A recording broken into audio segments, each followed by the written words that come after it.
Tom Nutley, Chairman of Reed Travel Exhibitions. Thanks, Tom, for joining. Pleasure. Uh, how was the conference? How was the summit? I'm sorry. Well, the summit, as always, has been interesting. You get all the leaders from some of the major companies here around the world that have an influence on the travel and tourism industry. So having the chance to network with them is the most positive thing. The subject matter of the conference, in a way, is secondary. I mean, I go to conferences and exhibitions all the time. It's my life. So a lot of these subjects I've heard discussed at various other conferences and other summits, and progress is being made, of course. But it's the opportunity to actually network with the key people in the industry that makes this type of summit very valuable. Yeah, I was having a discussion with some colleagues last night about this because you don't have any other gathering of such high-level travel industry people in one place. No, I mean, the WTTC, as you know, but not everyone does, of course, only consists of 100 members. And each member has to be a CEO or president or owner of their company. So they are decision makers, they are the leaders. And out of that 100, which are from all around the world, there are actually 70 here. So to get 70 people of that caliber here together is quite incredible, really. And 150 or roughly 150 media. So there was lots of interviews going on. Yeah. Well, obviously, I mean, there's 700 delegates altogether, and again from all sectors of the industry. But as you said, you know, the WTCC is unique in the sort of level of people that are members, and we know time is money. You know, time is a critical issue these days. So to get 70 top leaders from around the world to gather in one place for 2 or 3 days is unique, really. To help our audience put in place what Reed Travel Exhibitions is, could I trouble you to just, besides World Travel Market, sure, name a few of them, please, or all of them? Well, we've got 15 travel exhibitions from all around the world, and they're either geographically focused or they're product focused. So, for example, we have Arabian Travel Market in Dubai, which is focused on inbound and outbound travel for the Gulf region and the Middle East. Last week, right? Absolutely, last week. The next show we've got is in Shanghai, and that's aimed at the luxury segment of the market for the Asian Pacific region. We have 4 shows that focus on the meetings industry. So rather than the leisure side, which obviously everyone's familiar with, those 4 shows focus primarily on the business travel, meetings, conventions, exhibitions, that type of thing. And then we have a couple of specialist shows. One is for golf, and that's not the region. Golf is a sport, and that's for golf tour operators and golf resorts. So it's very niche, very specialist. And then we launched a new show last year that focuses on city breaks, which is huge now in Europe. And the first one last year was in Helsinki. This year it's going to be in Athens. Next year I don't know yet. There's several cities have bid to host it next year. So that will move around Europe into different cities as the golf show moves around as well. So there's a wide spectrum across those 15 shows of different segments and different products. Any in the U.S.? I forgot. We've got one in the US which is called La Combre, and that focuses on inbound travel to the US from Latin America. So again, it's a focus, and I'm certainly looking to expand more in the US and looking at other opportunities there. What has there been anything interesting, changes-wise, shifts of in the meeting exhibition, your line of your industry in the last year or so? Nothing dramatic, but certainly the industry is changing, obviously, and the exhibition reflects that. Obviously, the participants now have changed quite a bit in the past few years because the internet is playing such a large role now in the distribution of the travel product. So the distribution channels have changed, but the principles are still the same. I mean, whereas it was dominated by tour operators and travel agents, and basically they were the only 2 players distributing, if you like. Now, of course, you go on the BA website, you go on the Virgin website, you can book a car, you can book a hotel, you can book anything. So in effect, British Airways have become a tour operator. So that's one of the dynamics that's changed, and obviously the internet has changed the dynamics. So the participants at our events obviously have shifted as the market's changed and as the industry's changing. The other thing that I've seen in the exhibition business as a change is when I started in this business, the role as an organiser was to get people through the door. And as long as you got enough people through the door, the exhibitors were happy. So it was quite simple in a way. Now, obviously, we have to be far more targeted.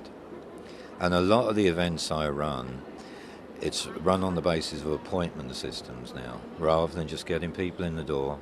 We actually run appointment systems, so we will actually match buyers and sellers. And in fact, in the show I run in Cannes for the luxury market, you have to be invited to that event now. We invited 1,000 buyers last year. All those buyers were on appointment systems. We hosted them in terms of flying them to the event. We paid for their accommodation. We paid for their ground transportation. Because those buyers are targeted. Those buyers are difficult to get. So the job's changed dramatically. I have to identify those buyers. I have to qualify them. Then I have to persuade them to attend the event. And persuade them to spend 3 days, doing 20-minute appointments all day long.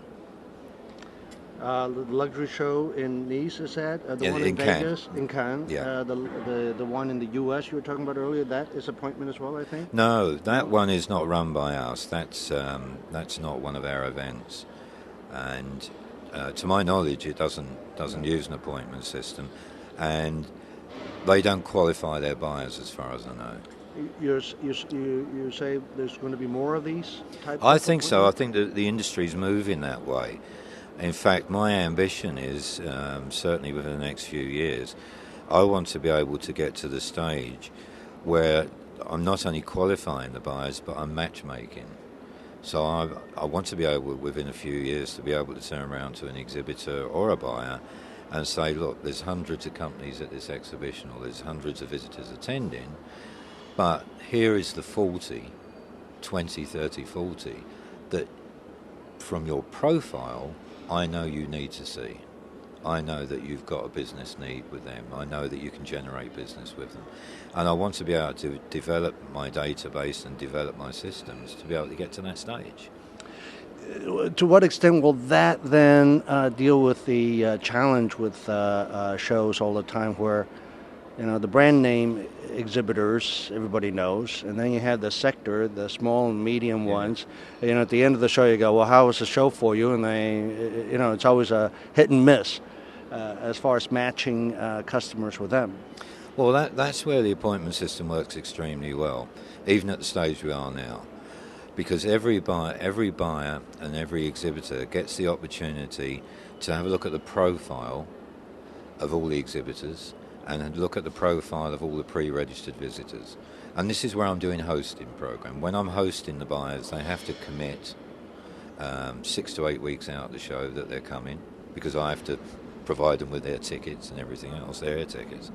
So I've got the profile of the buyers, I have the profile of the exhibitors.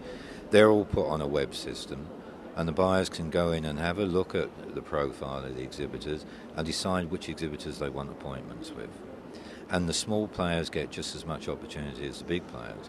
They all have the same number of words allowance in their profile, so they've got exactly the same opportunity as the big boys.